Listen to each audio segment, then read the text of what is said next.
You've witnessed the reveal. I have a new toy. You've seen the hype. Guys, I am really excited by this one. It's now time to get the tools out and build.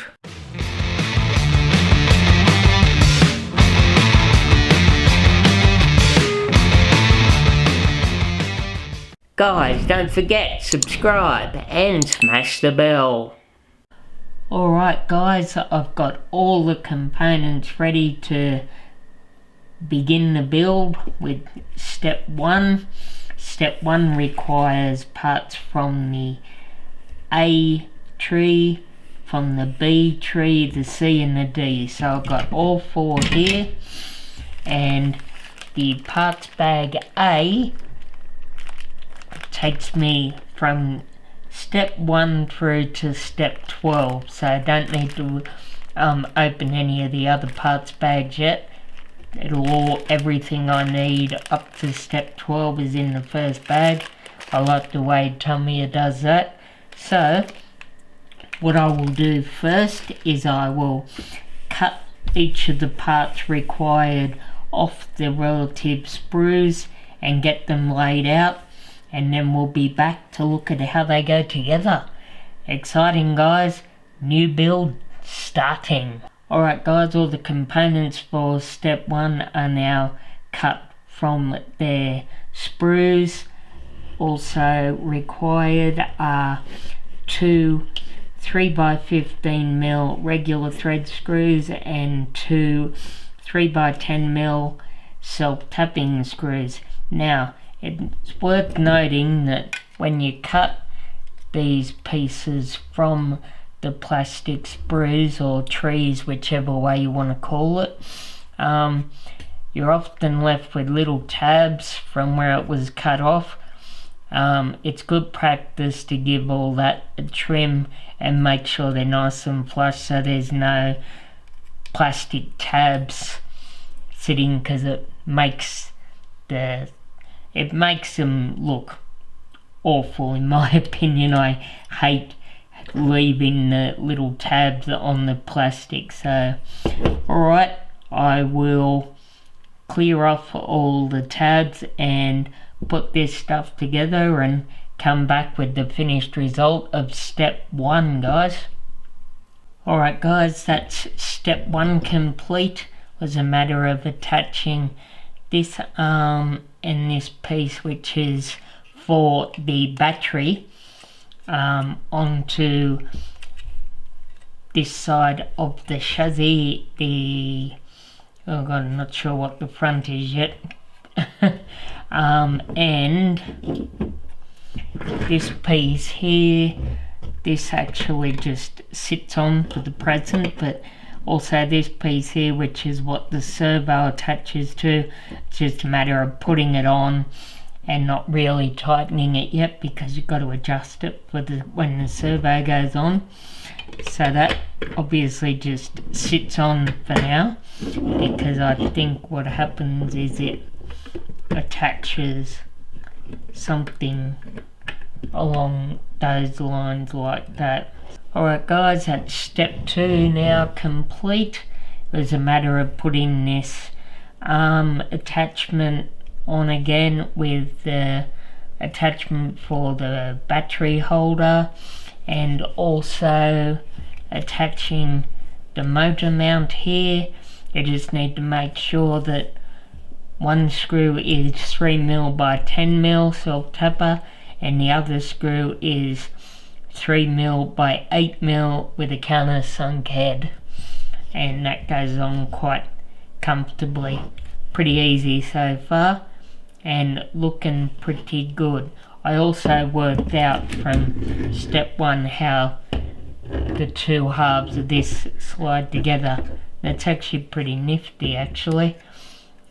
That slides right into that socket, so they're pretty solid, the 2 halves of the chassis coming together. That's not even screwed together yet and it's already solid, so that's pretty cool. I like that. So steps 1 and 2 are now complete, guys.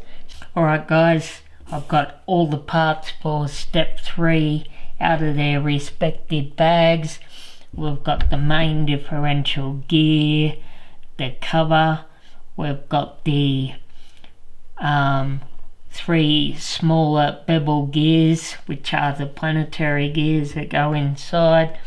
We've got the star shaft, which holds the planetary gears. We've got the 2 larger bevel gears, which goes one on either side of the planetary gears.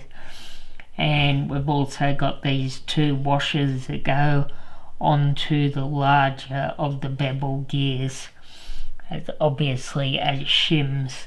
And of course we've got our trusty Tamiya grease.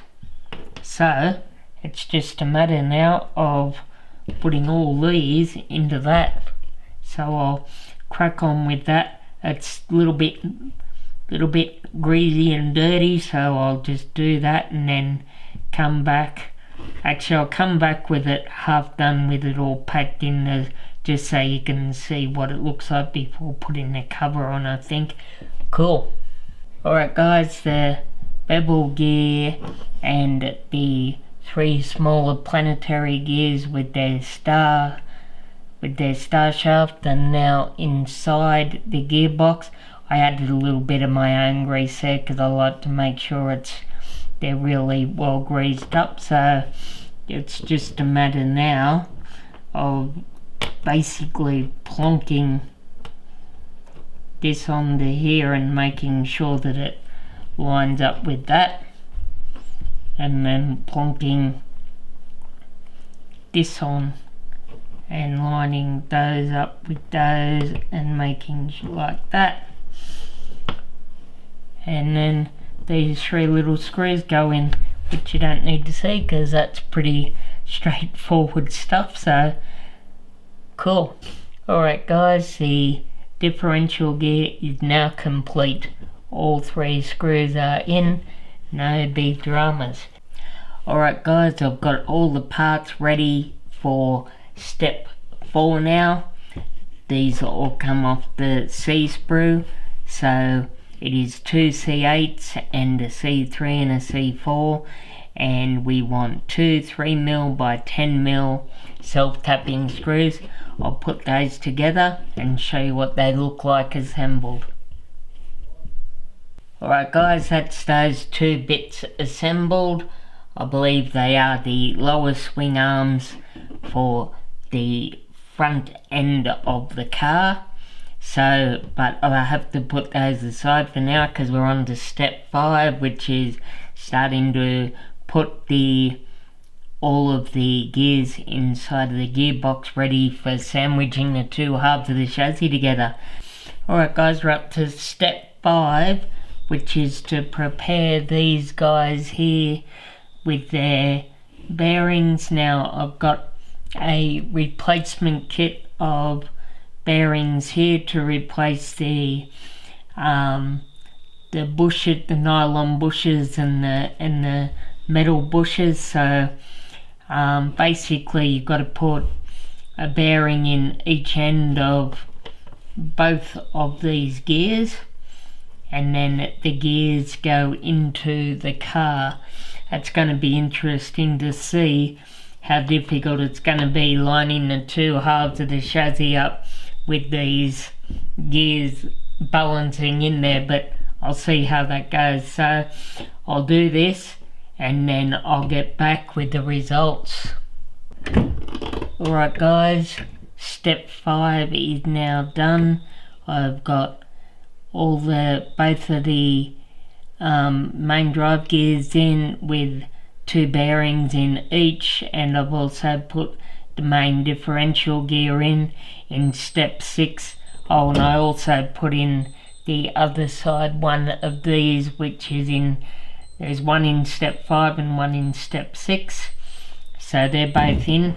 The next step is basically step 6, which is sandwiching the 2 halves together.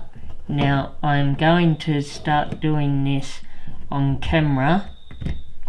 Hopefully they go together, and if they don't, I'll do the rest off camera.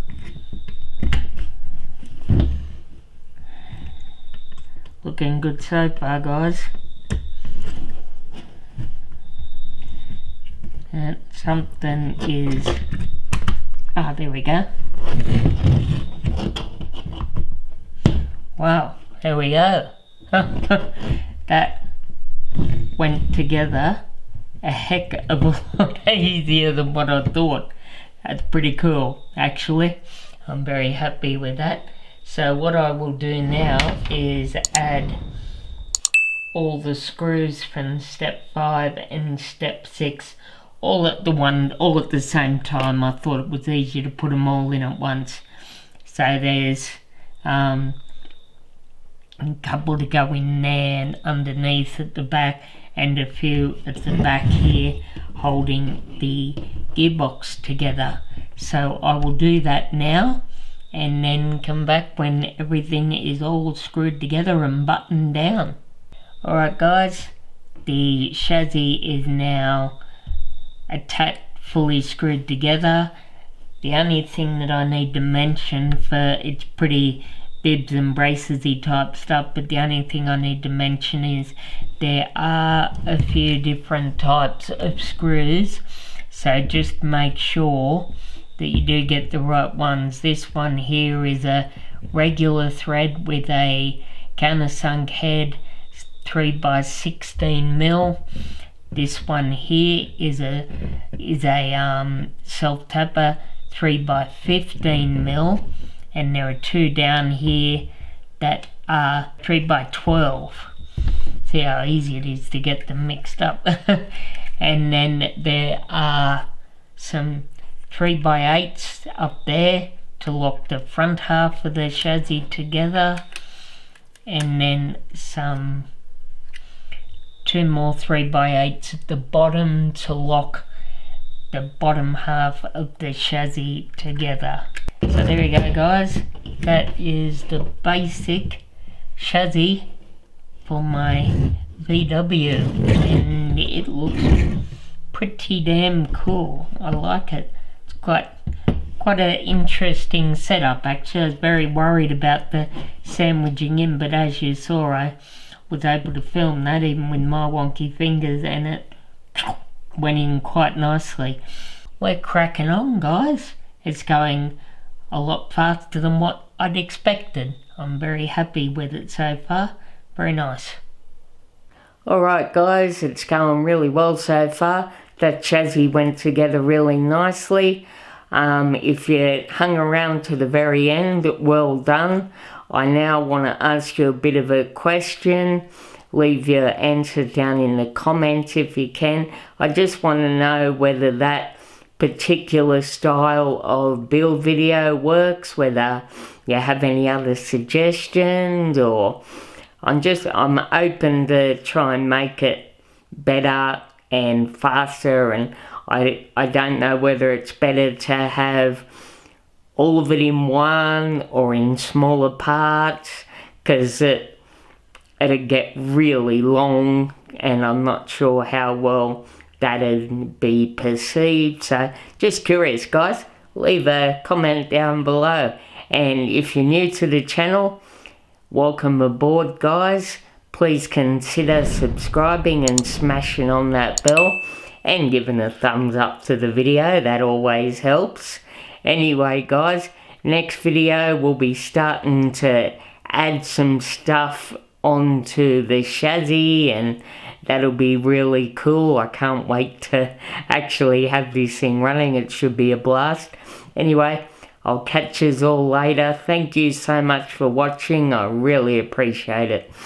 I'm Matt at RC Chronicles. Catch you later guys.